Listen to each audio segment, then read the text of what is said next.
श्री हरि श्रीमद् भगवद गीता के अध्याय 4 श्लोक 19 से 24 के हिंदी अर्थ को सुनेंगे। श्री भगवान बोले, हे अर्जुन, जिसके संपूर्ण शास्त्र सम्मत कर्म बिना कामना और संकल्प के होते हैं तथा जिसके समस्त कर्म ज्ञान रूप अग्नि के द्वारा भस्म हो गए हैं, उन महापुरुषों को ज्ञानी जन भी पंडित कहते हैं। जो पुरुष समस्त कर्मों और उनके फल में आसक्ति का सर्वथा त्याग करके संसार के आश्रय से रहित हो गया है और परमात्मा में नित्य तृप्त है, वह कर्मों में भली भांति बरतता हुआ वास्तव में कुछ भी नहीं करता। जिसका अंतःकरण और इंद्रियों के सहित शरीर जीता हुआ है और जिसने समस्त भोगों की सामग्री का परित्याग कर दिया है, ऐसा आशा रहित पुरुष केवल शरीर संबंधी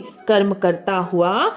पापों को प्राप्त नहीं होता। जो बिना इच्छा के अपने आप प्राप्त हुए पदार्थ में सदा संतुष्ट रहता है, जिसमें ईर्ष्या का सर्वथा अभाव हो गया है, जो हर्ष शोक आदि द्वंद्वों से सर्वथा अतीत हो गया है, ऐसा सिद्धि और असिद्धि में सम रहने वाला कर्म योगी कर्म करता हुआ भी उससे नहीं बंधता। जिसकी आसक्ति सर्वथा नष्ट हो गई है, जो देहाभिमान और ममता से रहित हो गया है, जिसका चित्त निरंतर परमात्मा के ज्ञान में स्थित रहता है, ऐसा केवल यज्ञ संपादन के लिए कर्म करने वाले मनुष्य के संपूर्ण कर्म भली भांति विलीन हो जाते हैं। हे अर्जुन, जिस यज्ञ में अर्पण अर्थात श्रवा आदि भी ब्रह्मा हैं और हवन किए जाने योग्य द्रव्य भी ब्रह्मा हैं तथा ब्रह्म रूप कर्ता के द्वारा ब्रह्म रूप अग्नि में